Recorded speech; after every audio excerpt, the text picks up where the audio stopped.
Hey guys, welcome to another video here on the AviationPro channel. I'm currently flying the Boeing 747-400 as you can see. This is just a 1.5 hour flight, so it's not that long. But I do get a lot of questions often, like what do you have to do, when you're doing a long haul? And I don't do a long haul myself that often. On average only one per year actually. And but I thought I'd just give you some tips of what you can do while you're flying. And one of the most important things to do, I think, is to eat, and to eat well. It really depends on what what time of day you're flying. But you have to realize on a transatlantic flight, for example, Amsterdam to New York, you get about 2 meals. So I think it's a good idea to also get at least 2 meals on such flights. Could be anything, um, make yourself some kind of English breakfast or whatever. I kind of like doing that. Of course, not too often. You can also choose a healthy option or make some burgers, whatever. As long as you make sure you don't, pass out, and make sure that you get enough nutrition. That's very important. Just like flying in real life. And of course, it's okay to leave the cockpit to prepare something. There are often areas where there's no controller, so you can already anticipate, okay, this is when I'm gonna get some food, and otherwise you can just ask the controller if it's okay to leave the flight deck for a couple of minutes. The maximum of VATSIM is 30 minutes, but that's only like when you're flying in uncontrolled airspace. If there's a conflict happening and you're not there, that's where it starts to go wrong. So you just need to keep an eye on your cockpit, or on the flight deck, but don't go out and shop. Go shopping or something. That's not allowed on VATSIM. To coincide with the eating is of course drinking. Make sure you drink well. I've just got some water here at the moment.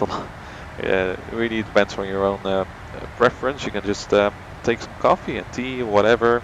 Some people drink beer on VATSIM or whiskey even, but I don't think that it's a good idea personally myself. I kind of like having the beer afterwards, after the flight. It feels kind of like a reward, so.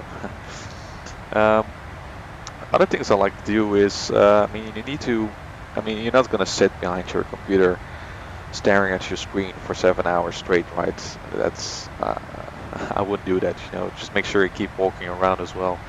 But when you are seated and keeping an eye on the cockpit, that's basically all you're doing.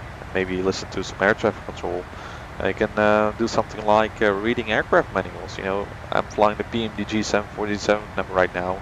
I learned a lot already about this aircraft, but there's still a lot more to learn. So I can just, look up some aircraft manuals and, get a more in-depth knowledge of the systems. And I also, I got here the QRH of the 747, the quick reference handbook.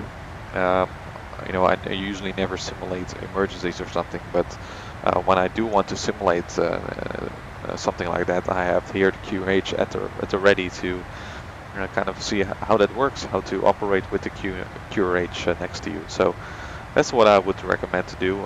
So you make use of your time wisely, learning about your aircraft, or maybe another aircraft that's going to fly tomorrow, or maybe learn about some procedures, for example. That's all those things are possible, of course. So I would definitely check that out. Other thing you can do, I don't know, homework. I used to make homework quite often during flights when I was young. Or maybe just do some housework, work around the house. That can always help. And it's just fine to watch videos or go on the internet, as long as you keep an eye on the cockpit.